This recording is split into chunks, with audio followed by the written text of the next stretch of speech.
Yu-Gi-Oh players love to argue over what the best retro Yu-Gi-Oh format is. Is it GOAT format, Edison format, or some other past format entirely? Well, I've got bad news for you. They could all be doomed because they share one big problem. Allow me to explain. If you're someone who's played Yu-Gi-Oh for many, many years, you can likely remember all the formats when you were very good at the game and the formats where your results were a bit lacking. For example, maybe you happen to have a lot of success during the Zodiac format, but struggled during the Dragon Ruler format. Personally, my highlights were around 2007 and 2012, but this video isn't about me, it is about you. So, what do players do when they find themselves in the middle of a format that they aren't winning very much at? Well, I mean, obviously they complain about it, but I mean, other than that, the answer is often to just wait. I remember plenty of times from my experiences at my local game store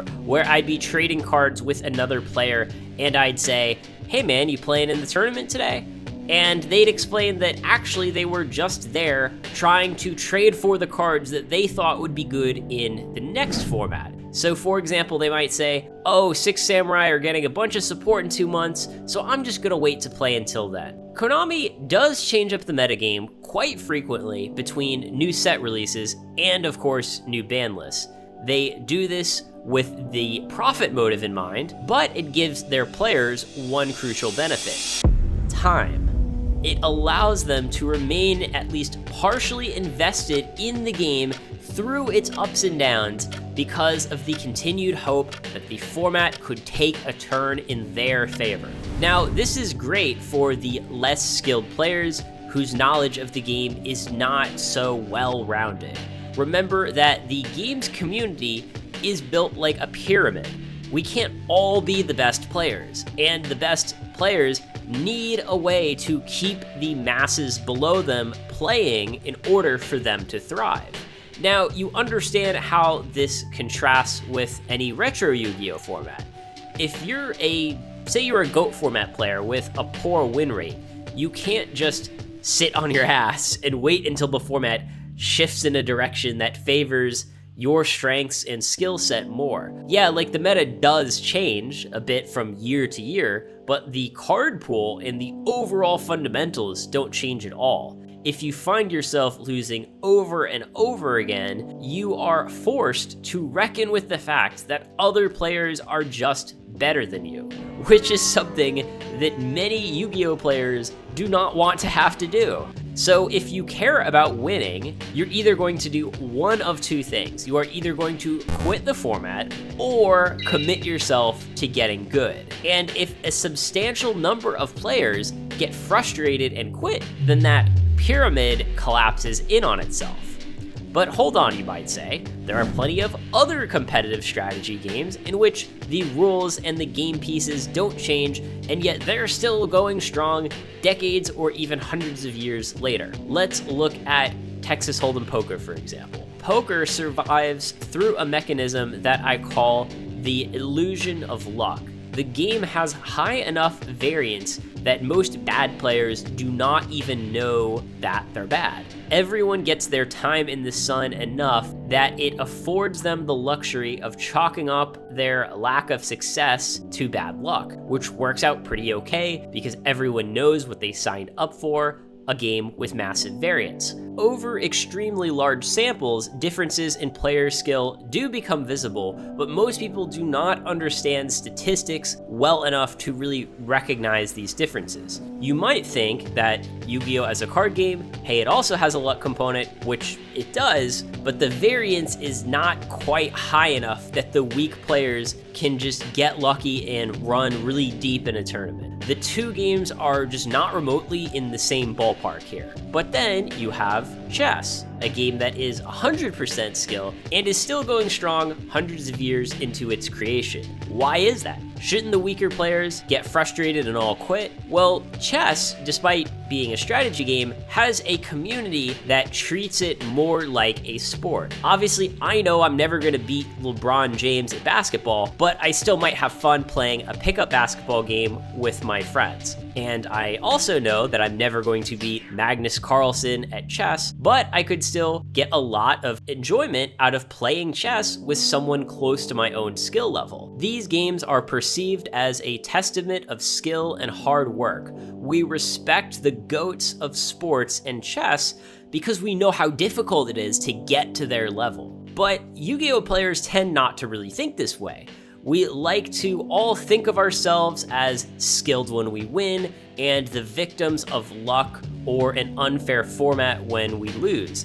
And this is a toxic mentality that dooms any gaming community where it takes a substantial hold in the long term.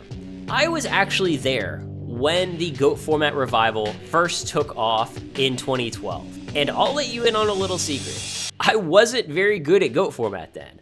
I was winning only about half of my GOAT format matches at a time when I was crushing YCS tournaments in the current format left and right. It would have been very easy for me to whine about some aspect of GOAT format that I didn't like and quit to go play more current format instead. But I didn't do that. And that's because I believed, just like the rest of our small group of GOAT format players, that the format was, like those sports, a strong testament of skill in which the player who could get the maximum value out of their cards every turn over the course of a long game was a huge favorite to win. So what does a retro format need to be successful? You might think it's a set of well-organized tournaments or good resources to help newer players. But the truth is that the most important ingredient is faith and respect for the format. The belief that the format is good actually is what makes it good. I worry that this reality is lost on too many players,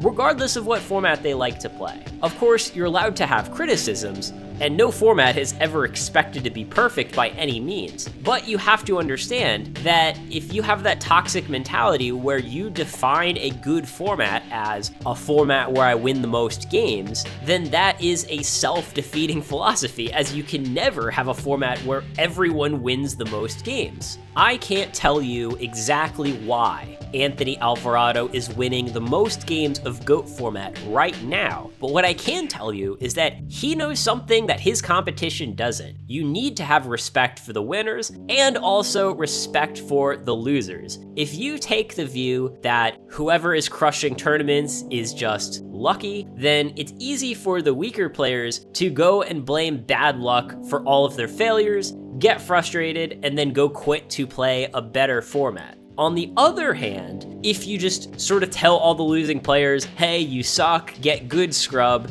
then many of them will also get frustrated and quit. So my essential message here isn't that, oh, you all just need to get good. It's that, like chess and other games, there's levels to this shit. The healthiest way to perceive any competitive game is that the players at the top of the standings are there for a reason, and if I dedicate myself to mastering this game, then someday I can also earn my place at the top of the standings. And that journey of trying to get better is what makes competitive gaming so enjoyable. Konami's not going to rebalance the game to shake things up. You're forced to simply learn to get better at the game. And by the way, that's why I have this channel. I don't delude myself into thinking that all of the best GOAT format players need to watch every single upload that I do, but I make this content because I know that the average GOAT format player can benefit from it tremendously. And frankly, I wish there were even more YouTube channels out there doing the same thing for those players. If you want to know more about why players like GOAT format specifically, then I think you should watch this video here.